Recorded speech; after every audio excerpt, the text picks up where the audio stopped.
Hello, my name is Maria Bezubova and you're at my channel Fertilizers Jazz. Here we talk about events, trends, technologies in the world of fertilizers and agriculture. Please subscribe to the channel, put like to this video, and let's jazz! Today is the 26th of August 2024 and it is a weekly markets update. Let's have a look at the news of week 34 and see what are the next trends. Urea market continues to be slow before Indian tender closing this week. The sentiment is rather bearish, as buyers are reluctant to chase any purchase right now, awaiting to see if prices decline as a result of the tender. However, prices might go in the opposite direction if India secures a million tons or even slightly above, as it is indicated by some market sources. But of course, it is a subject to attractive pricing. This might be the case, supported by a combination of strong monsoon rains, hurried demand, and, to a certain degree, a challenging phosphate position. According to the discussions in the market, Indian expectation in terms of price is somewhere between $350 and $60 CFR. In the West, two subsequent sales from Egyptian producers for 10,000 tons each, one granular and one prilled, were announced on Friday. This is a result of building stocks and no sales for weeks in the anticipation of the Indian tender, as well as the will to test the new price level. However, more sales perhaps will not happen before the tender, because warehousing capacity is enough for at least a couple of more weeks. Nigeria and Dangote sold two 30,000 tons cargoes at $326 to $8 FOB, likely for first half September loading. Demand in Europe is still almost non-existing, as well as in Turkey, demand is mostly focused on the industrial segment. Demand in Brazil is slow, but offer levels slightly increased. On Friday, 30,000 tons of granular were sold at 348 CFR level, followed by another 10,000 tons sold in the low 350s. Higher offers are rejected by the buyers. In Argentina, demand also remains subdued, but import duty reduction, potentially as of September 1st, might spark purchasing activity. However, the importers need to be fast, as purchasing window is coming to its end for the season. In the East, suppliers were quiet, with no new spot sales. They hope that netback from sales to India will be better than from other Western markets. Latest levels were at low 330s FOB, but not much interest from the sellers. China is not exporting, even though domestic prices have declined. But there is concern they could return to the market, as domestic season in October will only last for 40 days. Paper values corrected downward amid bearish sentiment in front of the tender. Egypt FOB values lost almost $10. August and September average $340 FOB, October average $335. NOLA FOB values remained mainly unchanged.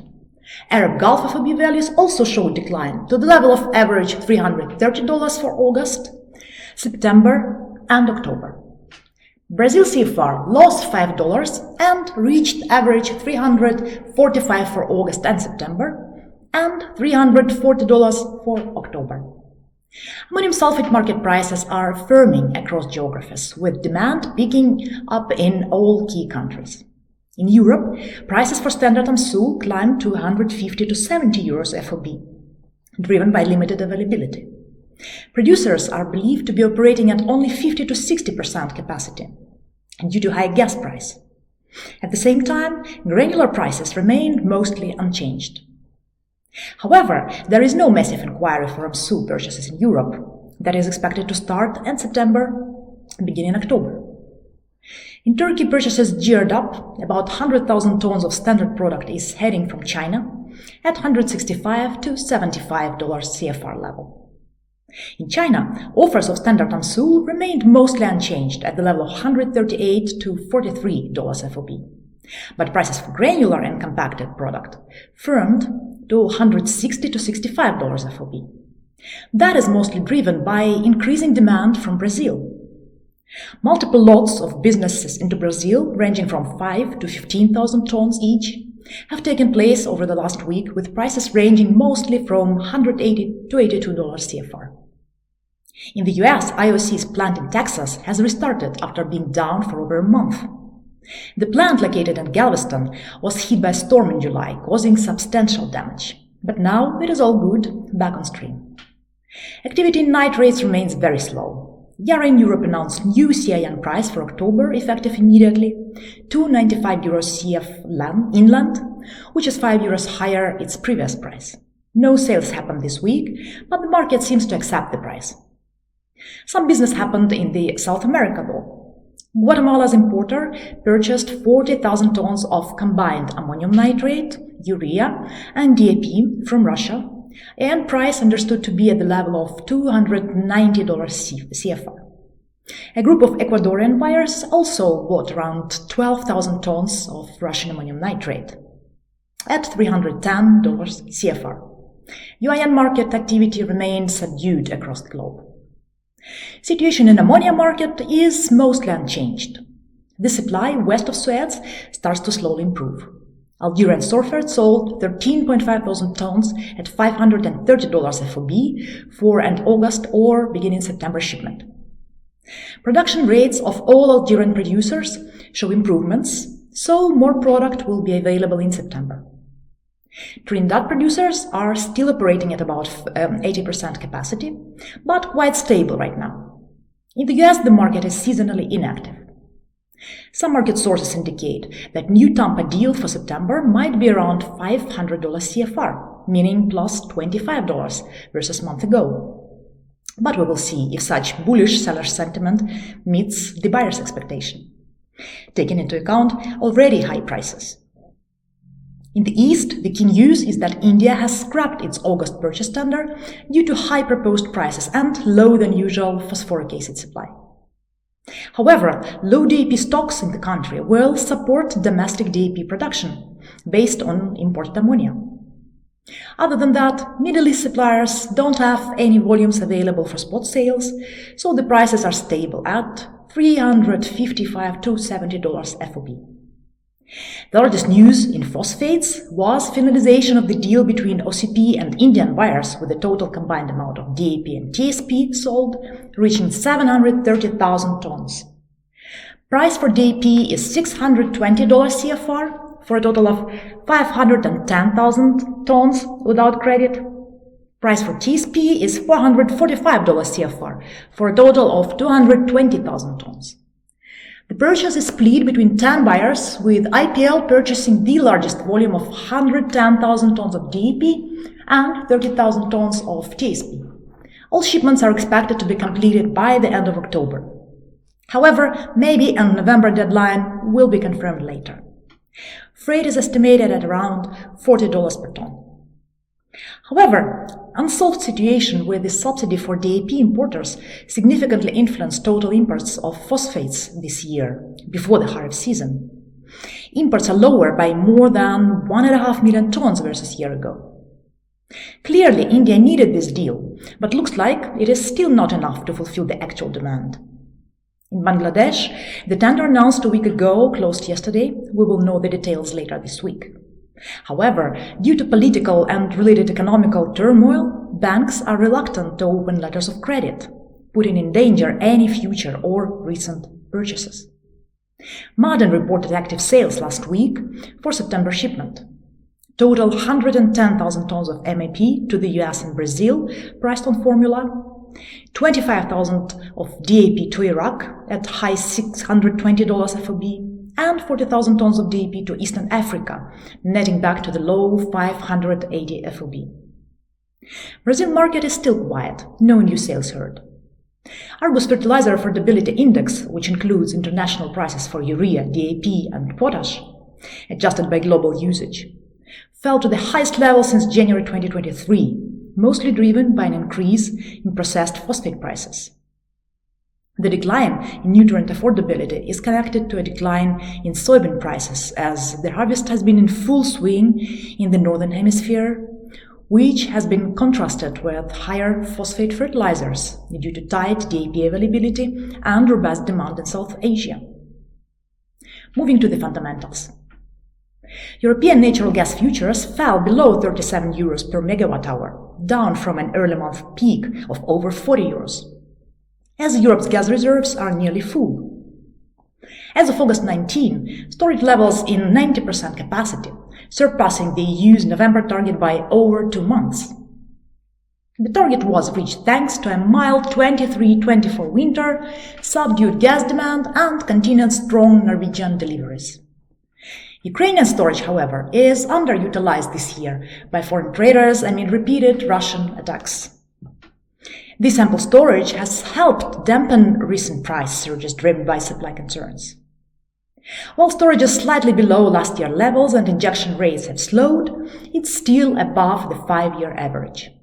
US natural gas futures dropped over 5%, nearing $2 per MMBtu, after the Energy Information Administration reported a larger-than-expected storage increase.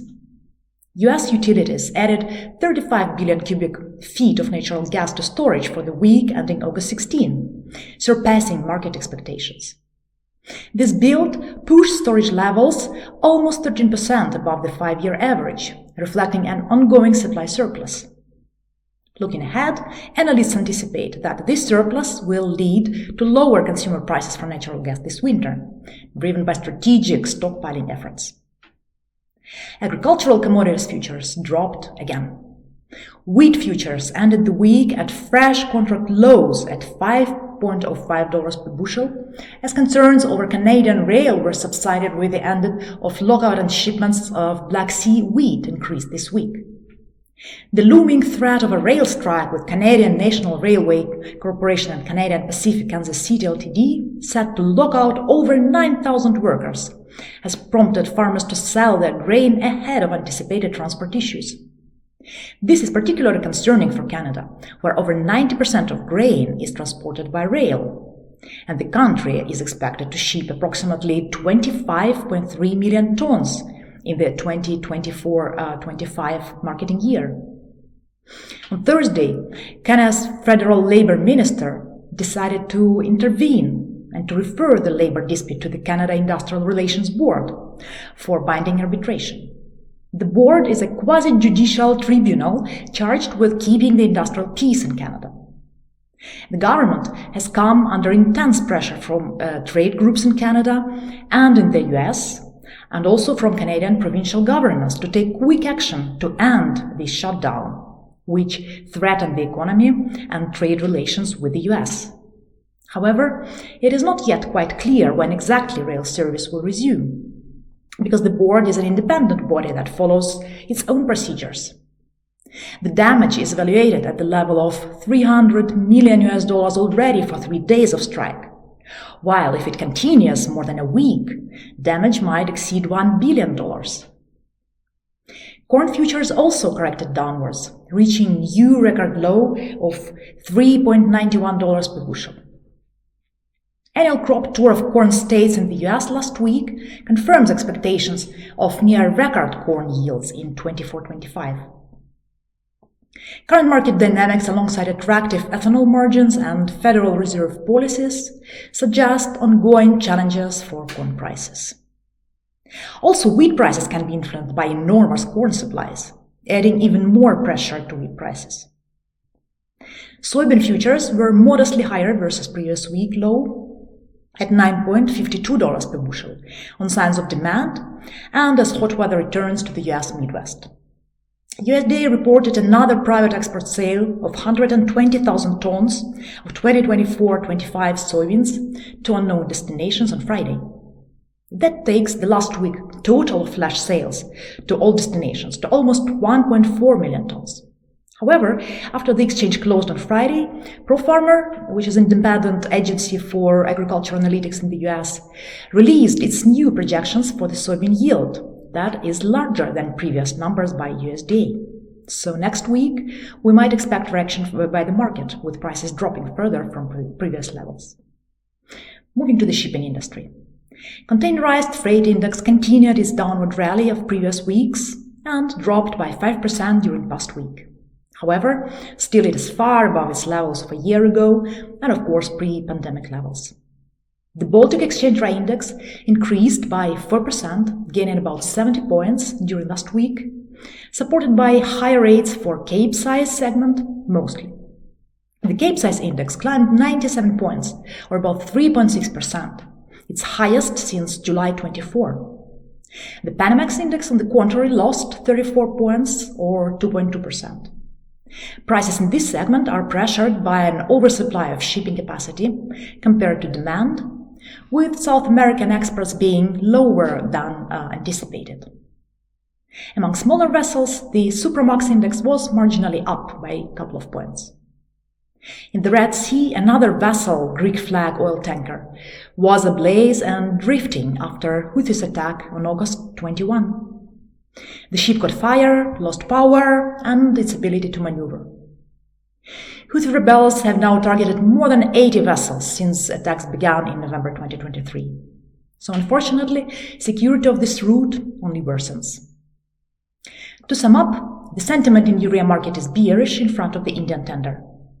In fact, there is no clarity about market direction after the tender. It will fully depend if volume purchased is around expected million tons or is lower again. Thus, neither buyers or suppliers are now willing to chase any substantial business. Supply of ammonia west of Suez eased, but it didn't result in price drop yet. OCP finalized a deal with Indian buyers for the sales of DAP and TSP, with shipment at least until end of October.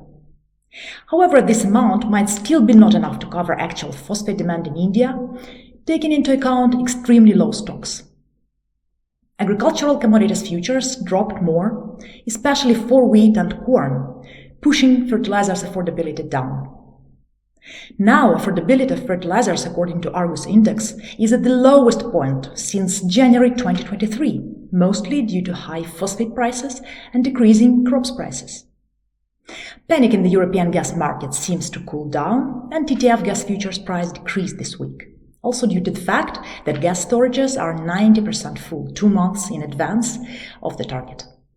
Shipping industry was shocked last week by the rail strike in Canada that will lock out more than 9,000 workers and paralyze the trade in front of the active crops export season. The government finally decided to intervene, but there is no sign of easy solution. Baltic Dry Index increases amid growing demand, mostly in capesize segment, while Container Index continues losing points. So, let's see what is next around the corner. But it will be already next week. Thank you for watching. Please subscribe to the channel, put like to this video, push the bell in order not to miss any updates, and see you soon.